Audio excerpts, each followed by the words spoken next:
Good morning, everyone. Before we begin, I just want to check in and make sure folks can hear me. Can people please click the raise your hand button at the bottom of the screen if you can hear me speaking? Perfect. All right, I've got a few people raising their hand here. Cannot hear well. Can you hear me a bit better? Okay, I'm going to go ahead and get started. If anyone is unable to hear me at any point, feel free to drop a message in the chat or the Q&A. I'll try and keep an eye on those, and I will try and keep my voice clear and near the microphone. Also, I will say that this presentation is being recorded, so if you miss any part of it, or if you have any technical difficulties, or I have any technical difficulties during this presentation, you will be able to access this presentation later after it has been recorded, and it will be emailed to you. So don't worry too much if you miss a part of this.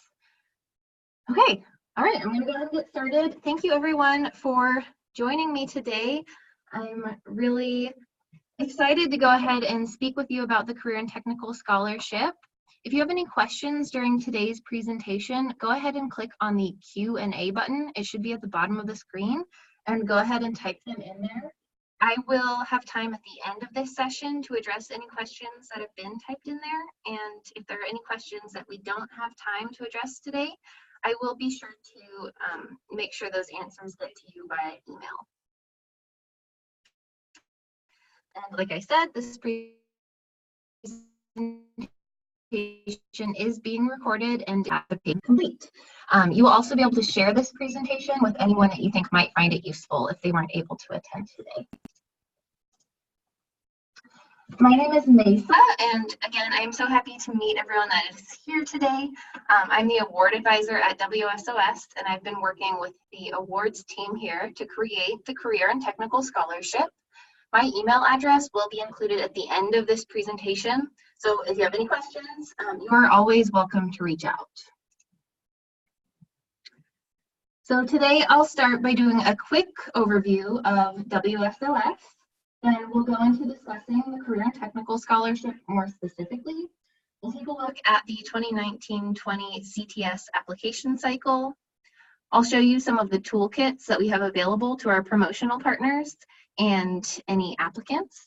And I'll take a minute to walk you through the scholarship application portal so that any of you that might be assisting students directly will have some familiarity with what the application actually looks like, and hopefully will feel a little bit more comfortable navigating it. I like to start off with this slide that just has a visual outline of the structure of WSOS to help explain how the Career and Technical Scholarship connects to the organization as a whole. I know our name can be a little bit confusing sometimes to people.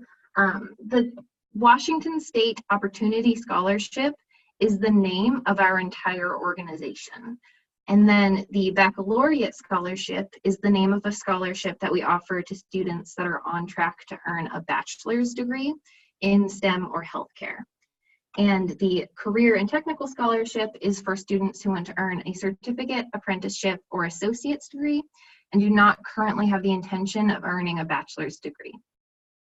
So if you're ever working with a student and they're not sure which scholarship they should apply for, you should ask the student if they have any intention of earning a bachelor's degree.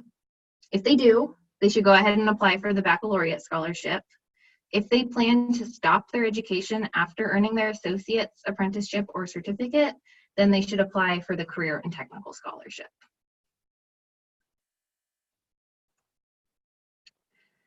And now the rest of this presentation is going to focus exclusively on the Career and Technical Scholarship. If you are interested in learning more about the Baccalaureate Scholarship as well, I strongly encourage you to visit the WSOS website. The application cycle for the Baccalaureate Scholarship will be opening in January, so we will have some new materials and training opportunities for promotional partners interested in the Baccalaureate Scholarship soon. All right, so CTS is a scholarship for students enrolling in trade, STEM, or healthcare programs at one of Washington's community and technical colleges.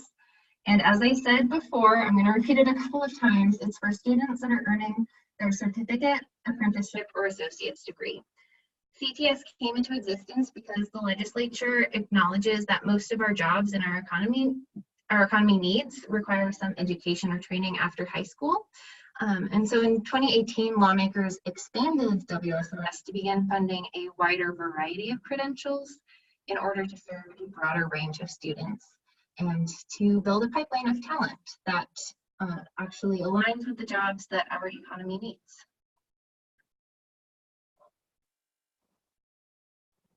And one more time, CTS funds students enrolled in eligible trade, STEM, and healthcare apprenticeship, certificate, and associate's programs.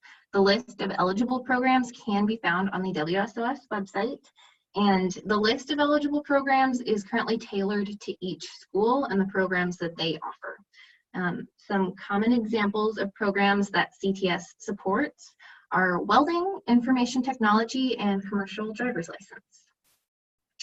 The scholarship can be used at any of the 34 community technical colleges across the state of Washington, and the award amount is $1,500 per quarter for the duration of the scholars program.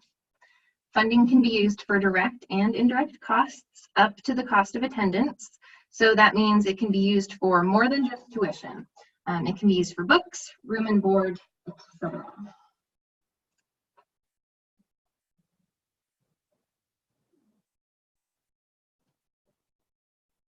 Now I'm going to go over the eligibility requirements for applicants. Students must be a Washington state resident as defined by state legislature. Undocumented status does not impact eligibility so long as students are a Washington state resident. They are eligible. They must have earned their high school diploma or GED from a Washington state institution, but that does not mean that they have to be a recent high school graduate to apply. There is no age restriction on the scholarship.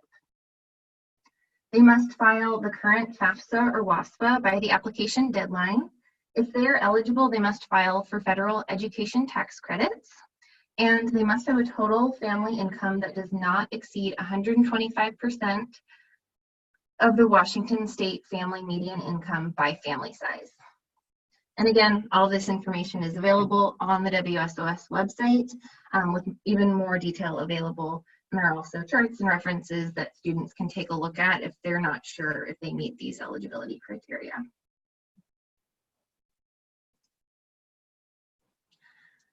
Students cannot yet have earned a bachelor's degree if they are hoping to apply. They can have other previous post-secondary education, but they cannot have earned a bachelor's degree. They must plan to enroll in an eligible program as defined by the list of approved programs. They must plan to enroll at an eligible Washington State college as defined by the State Board of Community and Technical Colleges. And they must be enrolled at that college by the start of the quarter. So with this application cycle, we are looking to accept students into the scholarship that are going to be enrolled at their community and technical college this winter quarter. And they must plan to enroll at least half-time every term. So that means they must be enrolled in at least 6 credits, and scholars are not required to enroll in summer term, but they do have access to funds during summer term should they choose to enroll.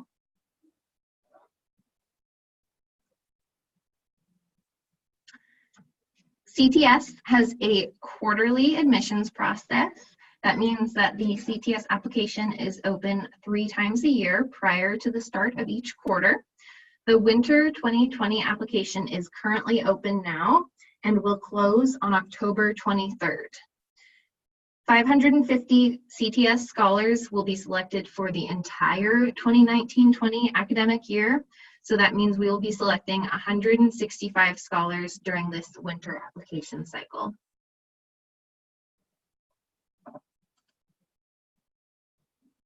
For the application process, an applicant must complete an online application They must complete the 2019-20 FAFSA or WASFA by the application deadline, and if applicable, they must send a copy of an unofficial transcript or copy of a GED score report to WSOS postmarked by the application deadline. We have a super clear flow chart that's available to students on the website so that they can determine if this application requirement is for them, and I'll show you where that can be found near the end of this presentation.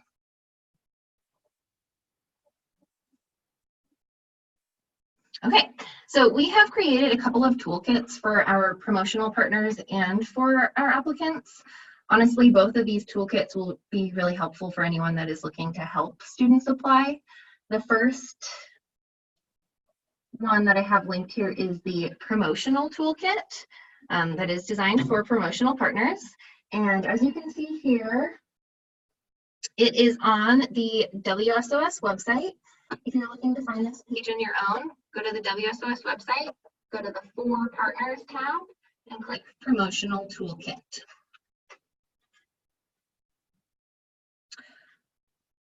And so on this page, you'll see we have a bunch of information that I encourage you all to take a look at, information about the application timeline for this current application cycle and upcoming application cycles.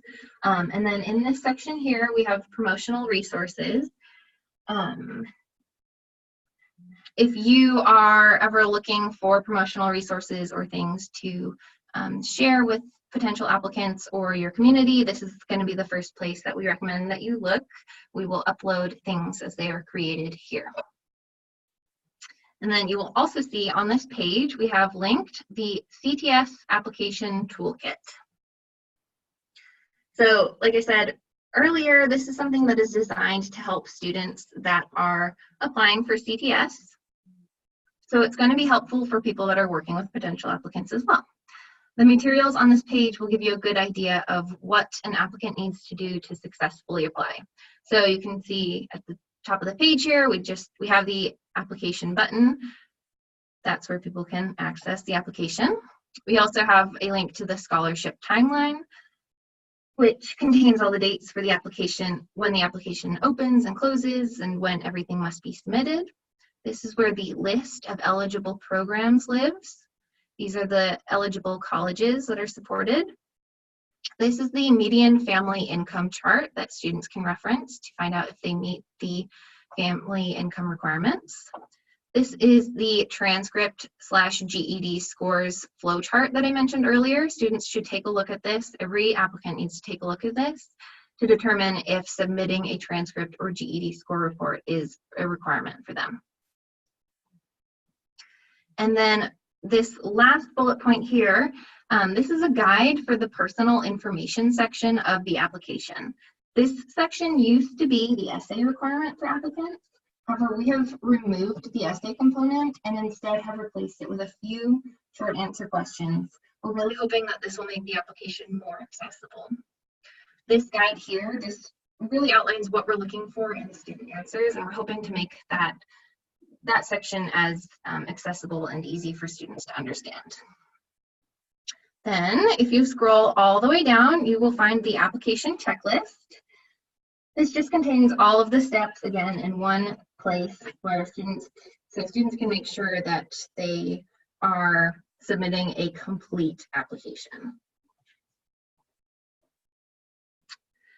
Now, I want to take a minute to actually open up the application. So, new applicants will need to click the Sign Up button to create an account.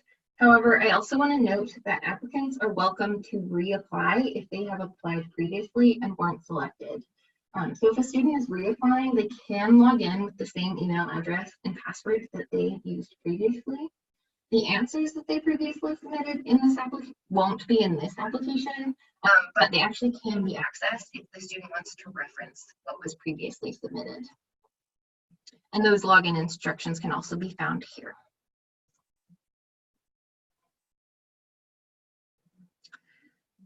So once an applicant logs in, they will first need to complete this profile section.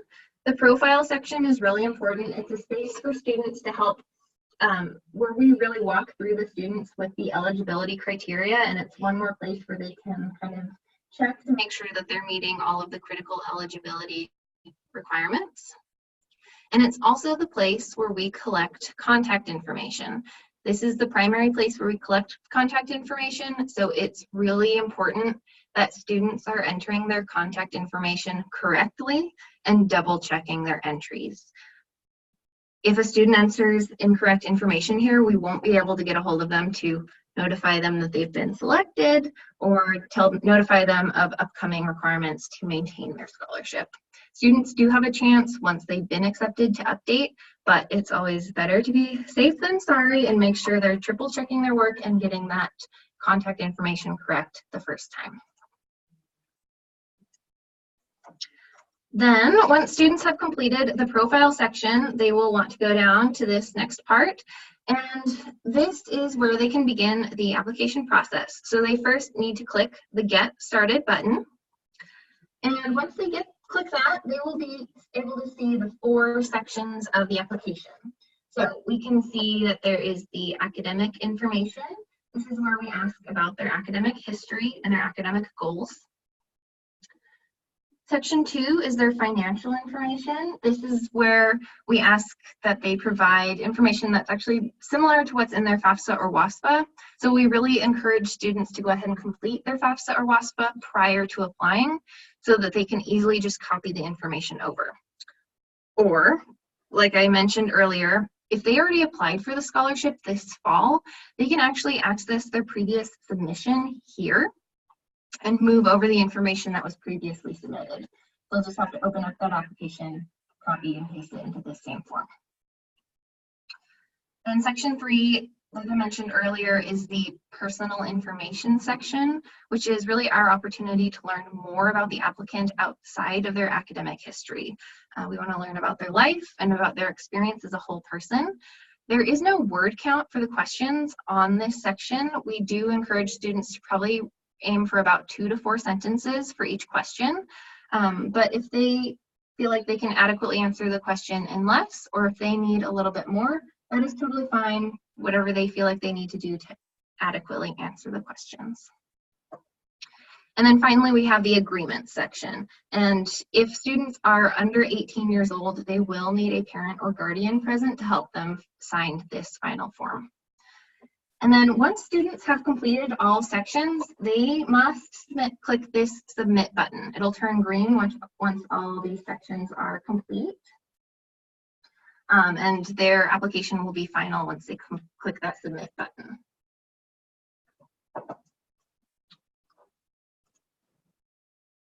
Okay.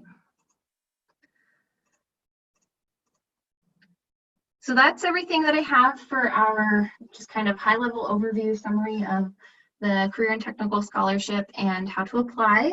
Again, my name is Mesa, and I have my email address up here for you. Like I said at the beginning of the presentation, you will receive an email after this presentation is complete that will contain a recorded link to this training session and any other information that maybe comes up in this Q&A section that you all want linked. I'm going to go ahead and see now if we have any questions in the Q&A section. Again, feel free to type any questions now that you might have by clicking the Q&A button at the bottom of the screen.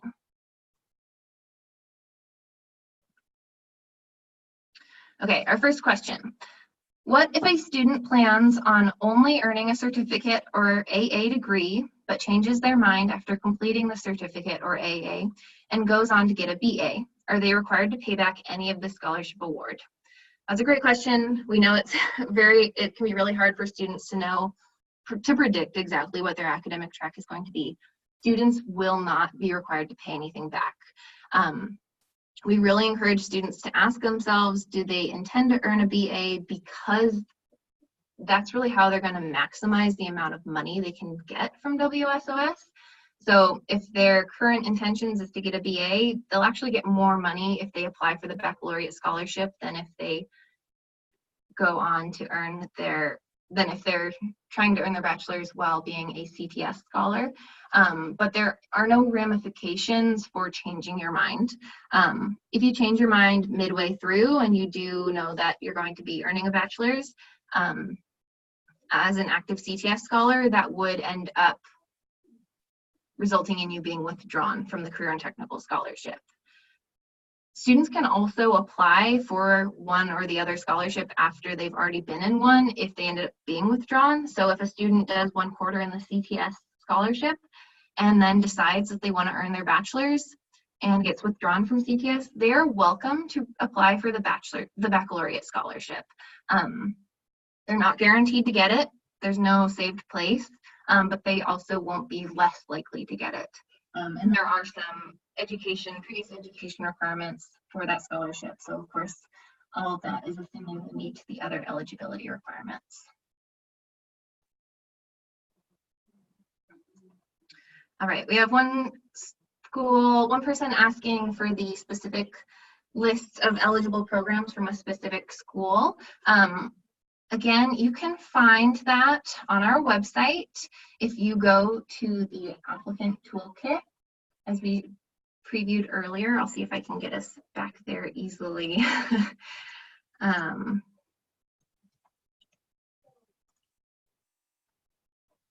If you have students that you're working with and you're trying to figure out if they're interested in an eligible program, take them to the application toolkit. So go to our website, waopportunityscholarship.org, go to the For Students tab and click Applicants. On this page, you want to click Career and Technical Scholarship. And then at the top of this page, you'll see CTS Application Toolkit. You can view the list of all eligible programs here. And this is a really long list, so I'm not going to make us all look through it together, but please feel free to take a look at any time.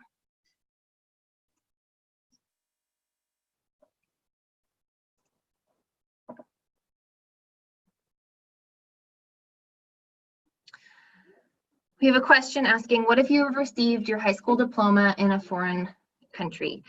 We cannot support students that have not earned their high school credential in Washington State. They must have earned their high school credential in Washington State. I know that's a question we get a lot because that may have been a long time ago for some people, but it is a firm requirement right now. Are pre-apprenticeship students qualified under this scholarship? Yes. Yes. Anything that is on our list of eligible programs is eligible. Some of those are programs that require pre-work before you can be admitted, prerequisite work. As long as it's on the eligible list and a student has indicated their intention to earn that credential, and they're able to show evidence that they are on track working towards that credential, they're eligible. Students do not have to reapply every quarter. Once they are admitted into the program, we will work with them to look at their academic history and look at the program that they're enrolled in and determine how many quarters of funding they are eligible to receive.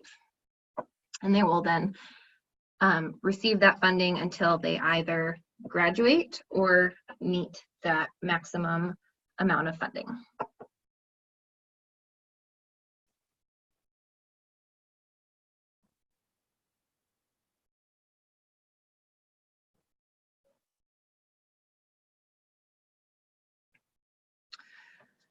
We have a question that says, you stated that the application closes on October 23rd. For what quarter does this application apply? So this is the winter quarter application cycle. So we will close the application on October 23rd and we will complete the selection process. Anyone that applies now and is selected during this application cycle, they will begin receiving funding in winter quarter.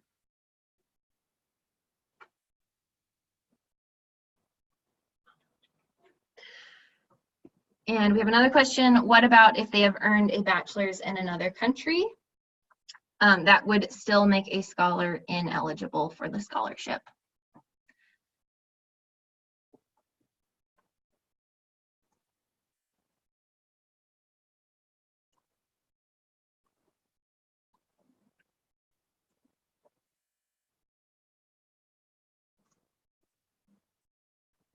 And then there's a question about how long people must live in Washington State. I don't want to accidentally misspeak during this presentation regarding Washington State residency. We do have information about this requirement and what it means on our website, I believe. I'll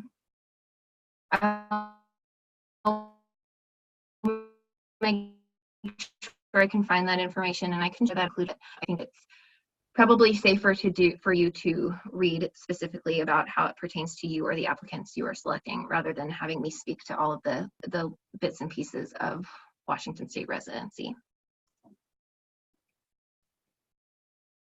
Okay, we have a few more minutes here available to us. I believe I've answered all of the questions that have been submitted so far. I encourage anyone, if there's any other questions that are lingering, to type them into the Q&A section.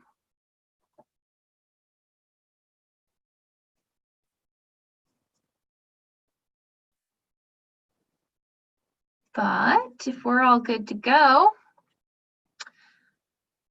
then I suppose we will wrap up.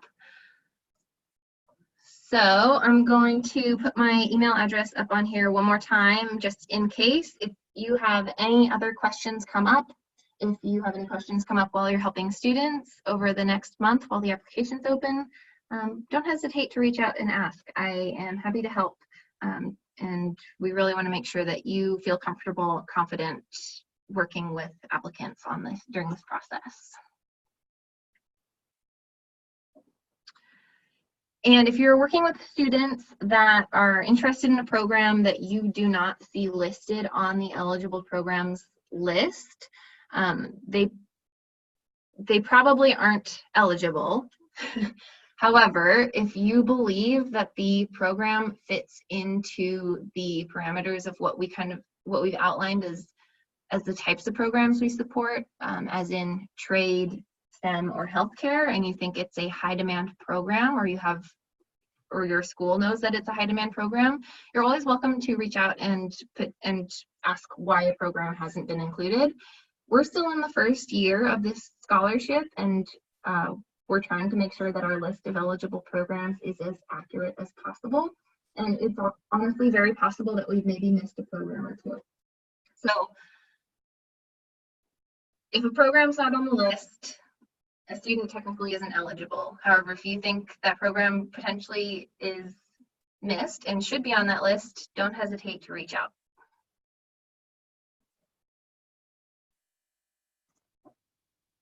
All right, I'm going to go ahead and end our presentation here. I will send out an email to you later, perhaps today or maybe tomorrow, with the recording of this presentation. Thank you so much, everyone, for joining today. I look forward to hearing from you in the future and hope that we can meet again. Have a great day. Bye-bye.